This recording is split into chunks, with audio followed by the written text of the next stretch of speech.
What's going on, you all? Welcome back to FIFA 22, the Renegade FC Manager Career Mode. Guys, we basically are showing off and highlighting the youth academy that you get at the beginning of a career mode. We got 5 players right here. Only one of them is super promising. That is Mason Forrester. Does have great stats overall and everything, so he definitely is going to be getting into the starting lineup. But guys, I'm excited for this series because I am condensing these videos down into like multiple parts for you guys. That way it's easy to digest. If you missed a stream, that's what I'm doing for you guys. Obviously, if you're there live in the stream, you can have input on the streams and be able to help us out with future transfers. But yeah, guys, we're going to be doing the whole summer transfer window in this video and one game. That way, you guys are getting the full interactive as we go through the whole team, basically. I'm showing you guys right here. 5-star skill moves, 4-star weak foot 4. Forrest, definitely a cornerstone that we may or may not be building around going forward in the future. Have to wait until the video continues. But guys, I am super excited about this team. It's a young team, but there's also some old players in here as well that we are going to be getting rid of.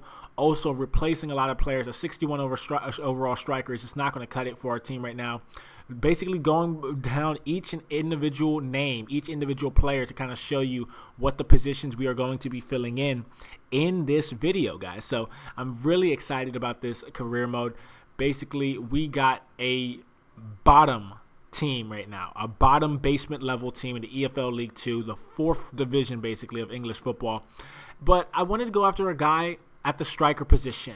Josh Windass. Yes, Josh Windass. A striker who is a 68 overall, who is 27 years old, okay?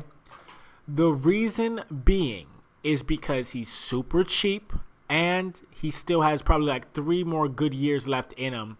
And because it's the EFL League 2, we don't need a crazy striker. By the way, we only have $5 million in the transfer budget, so it was definitely a reasonable offer right here, as we basically offered his current value.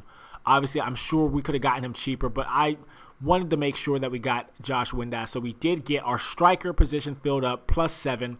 We are also going to be going after a scout. Yes, a scout is definitely something that we definitely need going forward in this career mode. The Republic of Ireland scout is 3.3 million. We want to go for the 5-star from Norway, who is 4.7. So we definitely got to sell some players if we want to be able to open those positions for the scouting network. We signed the one from the Republic of Ireland, and we basically check around, you know what I mean? Trying to figure out where we want to put a scout, okay? There are a couple countries in mind, different countries, not the same that everyone does, France, England, Germany, like that. I get those, right? Eventually, I'm sure we'll be getting to those, but I definitely wanted to rotate around in the African region, the continent, to see like the smaller countries inside of Africa. So we went after Nigeria. We went for a defensive-minded player or players from the Nigerian country, okay? We also signed a free agent, a left back who's a 66 overall. That's a +6 overall compared to what we currently have as a 60. He's 28 years old, no face, Nagy from Bulgaria. Definitely a player we need to put into the starting lineup because I could not find for the life of me a left back who would want to relocate at the time. So we struggled for a couple hours trying to find players. So that's why that was one on the list. We also went after a Chinese player. Now, normally in career mode, you don't really see a lot of Chinese players because people don't sign them. But in this case, I needed a placeholder. I needed a player who could slide right in as a substitute or even a starter at some point. We also got a transfer offer, though. Mason Forrest, okay? Mason Forrest is getting an offer from Bayer Leverkusen already at 17 years old. He's a 77, 34.8 million. I would be stupid to not accept this offer. But I told my chat, I said, I want to see how far Bayer Leverkusen is willing to go with this budget, okay? We take a seat, and in my thought process, I want to put 51 million. 51 million. If they pay 51 million, I'll sell him. His value is 28 million. They're offering 6 over that. I put in the offer for 51 million. Let's see what they said, okay?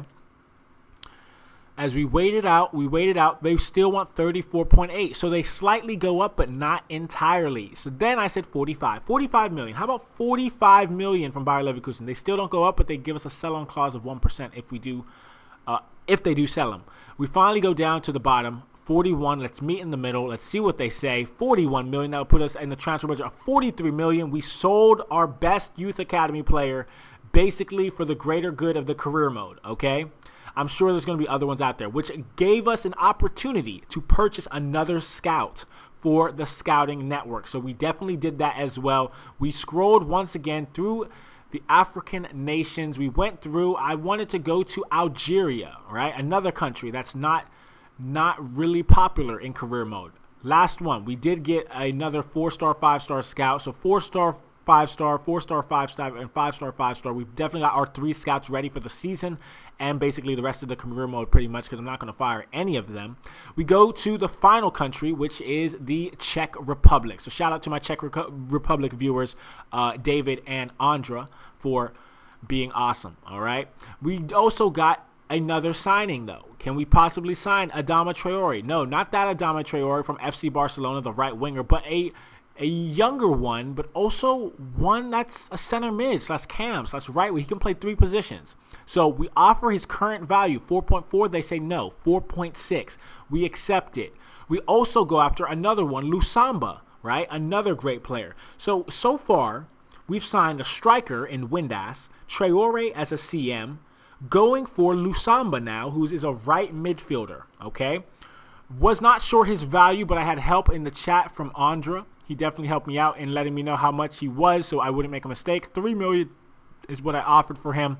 We made a deal. We go for one of the few signings that no one even talks about. Nicholas right here. I don't know how to say his last name. I'm not going to mess it up. He's Austrian, right? But another player, 2.3 million. They want a sell-on clause, 2.4. I say no sell-on clause, 2.4. Straight up, they go 2.8. So we definitely made another deal. That puts us just under 13 million to work with. We've signed another player, Javier Aquino, a Mexican player who is 31 years old, a veteran for the team basically, and a high-rated one at that. So I was going through all the players basically to see if I could find any cheap deals, but also having the help of Ondra, who definitely shouted out a lot of names. So basically, in this video, in the summer transfer window, we signed a left back, a striker, a center mid, a center back, and a right mid. But there's one more position that I feel like is lacking. And I was even letting my chat know, what should we sign? Who should we sign? Who should we sign? Adam Karabez. I know it says Karabek, but it's actually Karabez. Shout out to Ondra for the pronunciation for the last name. Karabez. It's a Czech national player, okay? 18 years old, a cam, okay? He is a player who can also play right mid, left mid, wherever you need him basically in the attack, also cam. 6.5 million is what they want for him. We say yes. They say 6.7. We accept the deal. Basically, we made 6 transfers from one sell.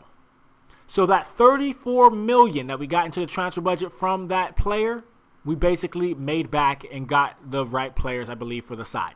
We go up against a Hartpool in our 10th game of the season. So basically, I simmed 9 games, and now we are in 10th game of the season. I wanted to play a match to see how the team performed, okay? Hartpool's first play, 67th minute. We got some action going on here. Opportunity for Hartpool. They score a weird goal. I was really upset because I was like, why didn't the keeper save that? But then I realized I was playing with low-rated players. We got another opportunity right here. First one of the game, basically, right here. 82nd, and the only opportunity that we'll ever get in this match, as we basically pass perfectly and get the shot to go into the back of the net. This game was a weird one. It did end in a draw. Wasn't really, happy about that, but obviously when you're playing with players who are 60 overalls, that's kind of to be expected. You're not going to see any more matches in the EFL League 2. We will be simming the rest of the matches for the upcoming videos, so definitely stay tuned for that. The planned objective is to sim until the January transfer window. If we make any changes or anything like that, we will definitely be recording them. But yeah, guys, thank you all for watching. Hope you guys enjoyed a draw in my first ever career mode game with Renegade FC. Super exciting stuff, guys. All right, have a good one. Bye-bye.